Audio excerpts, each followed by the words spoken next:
Shalom, selamat pagi. Tuhan memberkati kita. Dan jika Bapak Ibu ingin membaca bacaan Alkitab 1 tahun, maka tanggal 3 Januari ini saudara perlu baca kitab Kejadian pasal 5 ayat 1 sampai pasal 7 sampai ayat 24. Dan saudara boleh baca Matius 3 ayat 7 sampai pasal 4 di ayat 11. Dan saudara baca Mazmur pasal 3 ayat 2 sampai ayat 9 dan kitab Amsal Sulaiman pasal 1 ayat 10 sampai 19. Maka kalau saudara membaca ini 31 Desember 2022, Anda akan menyelesaikan pembacaan Alkitab 1 tahun. Dan hari ini kita akan kembali belajar tentang mengejar yang prioritas dan esensi. Dan saya berdoa berharap pada kesempatan ini Bapak Ibu semakin memahami karena betapa pentingnya kita paham kebenaran yang memerdekakan hidup kita sehingga kita bisa menjadi orang-orang yang merdeka karena kamu akan tahu kebenaran itu akan memerdekakan kita. Dan saya berharap tahun 2022 ini kita semakin berubah seperti Kristus, bertumbuh menjadi pribadi yang rohani, menjadi bapak dan ibu secara rohani, menjadi saudara dan teman-teman yang rohani, menjadi orang yang mencintai Tuhan dengan mencintai manusia. Kita mulai dapat berkorban dengan memberi waktu, memberi hidup kita untuk orang lain. Kita bisa menemani orang-orang yang membutuhkan Tuhan dengan kasih dan penerimaan. Sehingga kita akan semakin memiliki kapasitas hati yang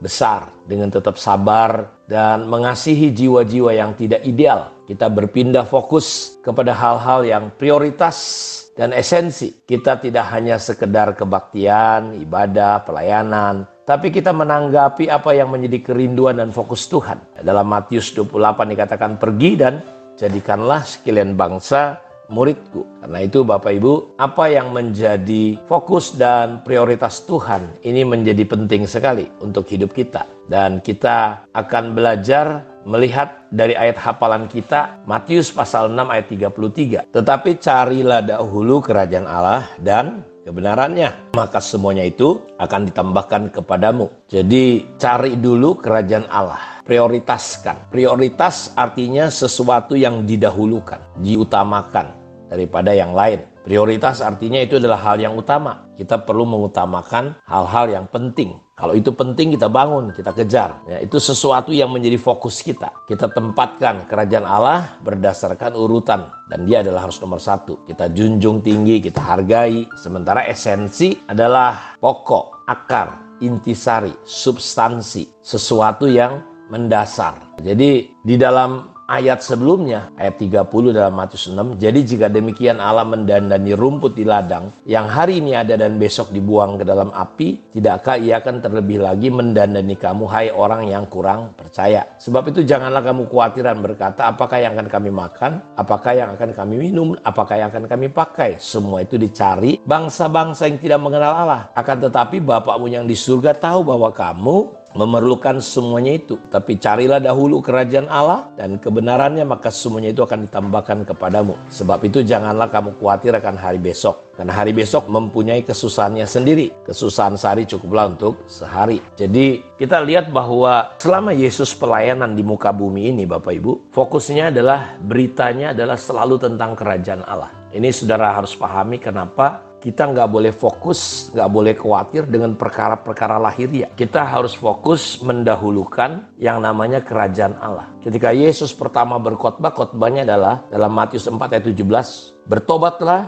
sebab kerajaan Allah sudah dekat. Jadi awal untuk kita bisa kerajaan Allah datang di hidup kita, di keluarga kita, di bisnis kita, di kota kita, harus ada pertobatan, berbalik dari jalan yang jahat. Dan dalam Kisah Rasul 1 ayat 3, ketika dia bangkit dari lubang kubur selama 40 hari hidup, selama 40 hari itu dia menunjukkan dirinya hidup. Dan dia berulang kali berbicara tentang kerajaan Allah kepada mereka. Dalam Matius 13 ayat 21, orang yang mendengar firman tentang kerajaan Allah dan mengerti, dia berbuah 30, 60, 100. Dalam ayat 19-nya Matius 13, orang yang mendengar firman tidak mengerti firman tentang kerajaan Allah, maka langsung burung-burung datang mengambil benih itu. Setan iblis mengambil. Jadi orang Kristen tanpa memahami tentang kerajaan surga, kebenaran tentang kerajaan surga, itu yang disuruh Yesus, cari dulu kerajaan Allah dan kebenarannya. Segala-galanya akan ditambahkan kepadamu. Ketika kita tidak memahami kerajaan Allah, kita seperti orang yang mendengar khotbah, hidup kita seperti tanah di tepi jalan. Sehingga ketika ditaburin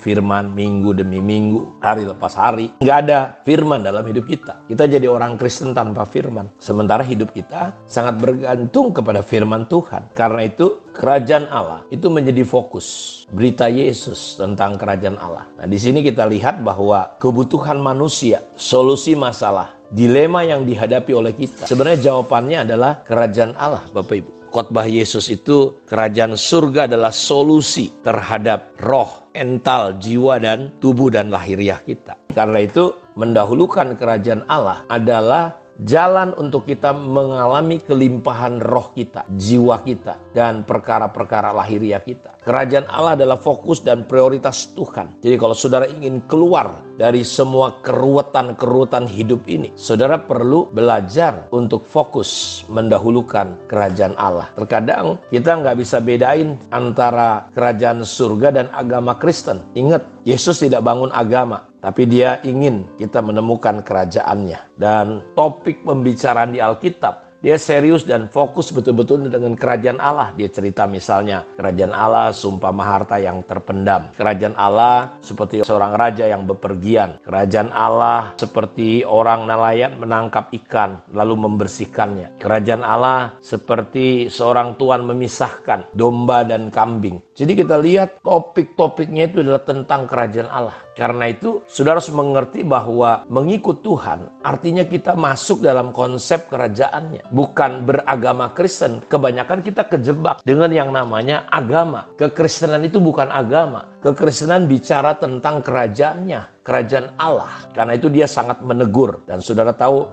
orang-orang beragama lah yang membunuh Yesus. Paulus semangat membunuh orang, padahal dia orang beragama. Nah, itu lihat agama. Makanya kita lihat agama itu terkadang jadi aneh, kita lihat. Menjadi batu sandungan. Yesus menegur orang-orang beragama, orang-orang Taurat, orang-orang Farisi. Celakalah kamu ahli Taurat dan orang-orang Farisi. Kamu orang-orang munafik karena kamu menutup pintu-pintu kerajaan surga. Jadi ketika kita jatuh ke Kristenan kita menjadi agamawi, kita justru bisa menutup banyak orang masuk dalam kerajaan surga. Sebab kamu sendiri tidak masuk dan kamu merintangi mereka yang berusaha untuk masuk. Matius 23 ayat 13, ayat 15. Celakalah kamu hai ahli-ahli Taurat dan orang-orang Farisi. Hai kamu orang-orang munafik, sebab kamu mengarungi lautan dan menjelajah daratan untuk mentobatkan satu orang saja menjadi penganut agamamu, dan sesudah itu ia bertobat, kamu menjadikan dia orang neraka yang 2 kali lipat lebih jahat daripada kamu sendiri. Makanya kita lihat orang-orang yang gila agama, mabuk agama, dan agama Kristen bukan agama. Kristen adalah hidup Yesus, prinsip kerajaan surga. Kita lihat baru-baru ini orang-orang beragama mengganggu